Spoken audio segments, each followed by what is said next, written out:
Summer update on my Solomon J. Solomon painting, his Samson painting. So last time I made an update about it, I was going from the very beginning of it, from the drawing up until the first wash.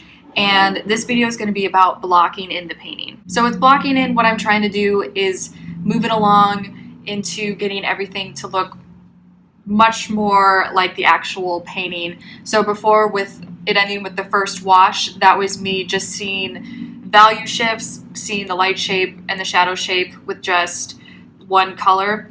And so now I want to start moving things along, getting colors more accurate and trying to get the values more accurate as well, and really trying to think about not worrying about little tiny details, but really the big impact of the big impression of the painting. So when I start with the block in, I will start with the background and the shadows and try and get those values to be compressed and keyed down properly. This is a complicated painting. There's a whole lot of figures in it. So when I talk about the background is everything except for the three people where it's Samson and the two guys holding him down. That's a huge light shape.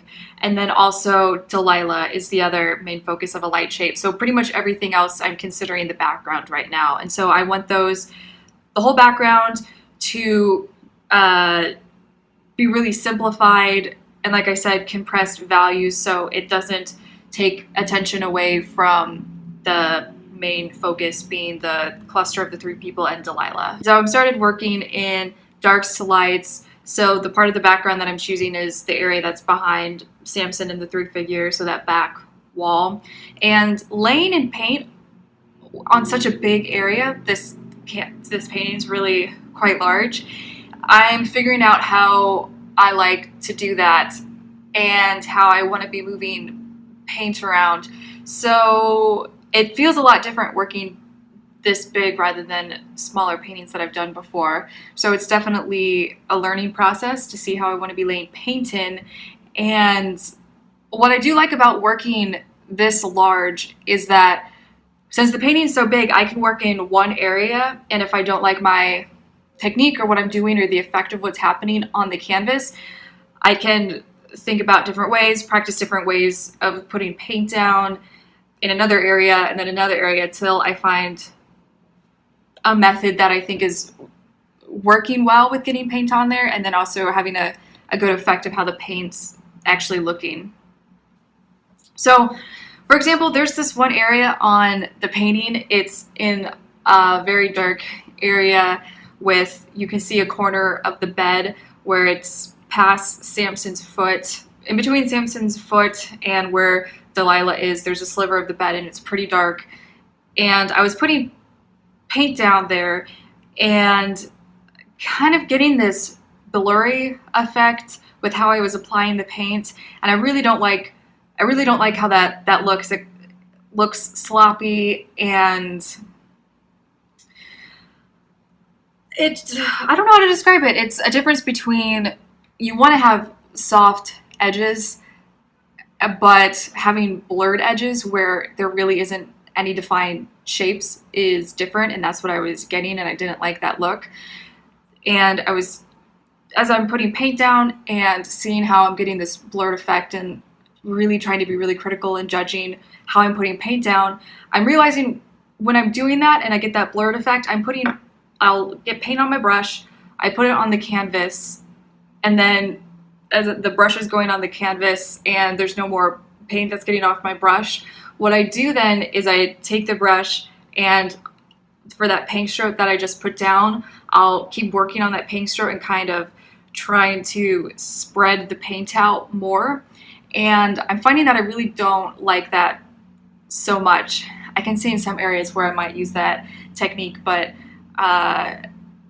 it almost comes off as lazy, or like I feel like I'm just trying to save paint, probably, because I'm using so much paint and buying so much paint to work on this huge canvas that I was noticing that. And then in an area of the guy so you got Samson and those two other guys, and one's kind of hunchbacked and you see that gorgeous back of his, and then there's the other guy that's like this, and you see the front of him. So the guy that's like this, that kind of looks like just a really nice curve, he has cloth that's down on his midsection and his legs. And so then I was trying to put paint down in that area in a different way, and I really liked the effect of what I was getting compared to that blurry effect.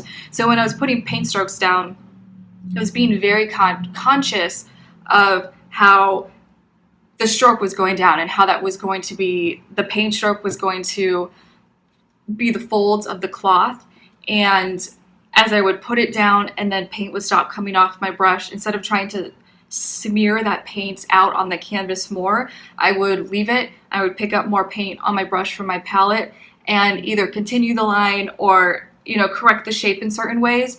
But I was doing that not so much by manipulating the paint stroke that I already put down, but by putting fresh paint on my brush to continue the stroke. I hope I'm explaining that well. It makes sense to me because I was doing it, but learning doing that was huge for me. And I think with my paintings before, that's something that I wasn't quite liking in my paintings before. Like when I put a paint stroke down and then I try and manipulate the stroke that I'd put down too much, it almost loses this vitality to it and this, not necessarily energy or my expression of whatever, but I'm finding now when I can lay down a paint stroke and the paint stroke that I'm laying down is being super conscious of the plane that I'm trying to represent, and putting a paint stroke down and knowing that I'm putting it down so carefully that it's going to be representing a plane rather than manipulating that paint stroke later, it gets a more competent effect on the painting, and I like that look a whole lot better. And there's something about that too which just makes that area then look more solid rather than kind of a mushy effect. Not also, I'm saying that, and not that I want to have everything have that nice crisp planes everywhere with brush strokes. I think it's good to have a blend of different techniques. But I'm really liking that I'm figuring out different ways to use paint. Another different way that I'm figuring out how to use paint with blocking in is there's the guy that's all the way in the bottom left hand corner. He has this red cloth over him and he's down. He looks like he got kicked or something. And getting that cloth in, what I did was I had a round brush that was clean of all paint, and I just got some of that red paint on there, and I didn't put any medium with it, and I more dry brushed and scratched in the paint. I really, really like that effect and how that looks. I don't quite understand yet why I like that so much, or why that technique for that area I feel like works really well. So I think that's something that I want to play around with more, with dry brushing an intense color like red, because I've tried to dry brush other colors before, and I feel like if I have white in the mixture, if I dry brush something on that has white in the mixture, it usually comes off cloudy or chalky.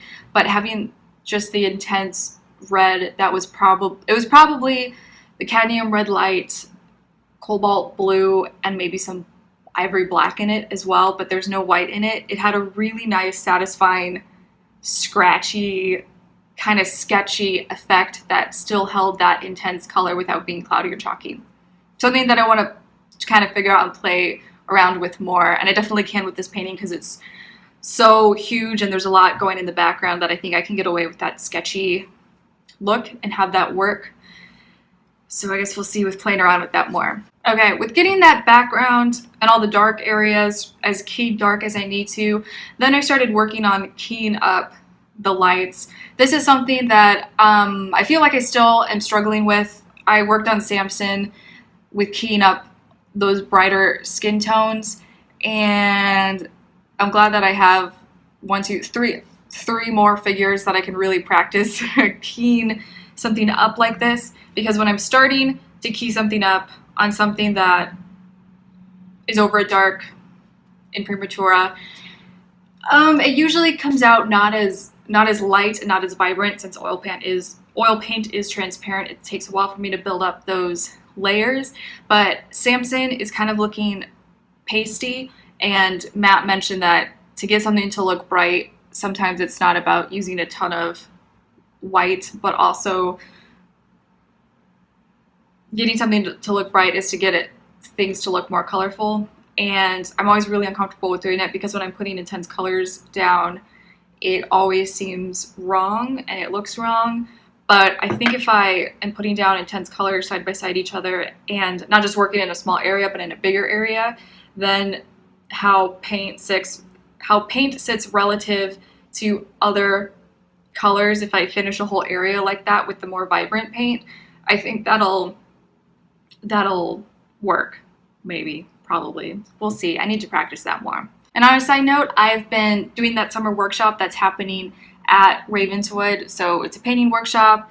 We started off with doing a week of drawing.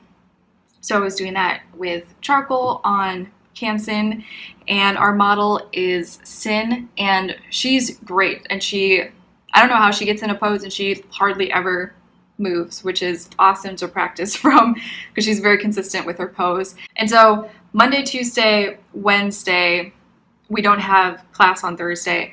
And then Friday, for about half the time, I was working on the drawing. And then Friday, with about an hour left, I transferred it to my canvas and started the painting with the first wash. So next week, I'll start blocking this in, and we have 3 more weeks with Sin to work on the painting.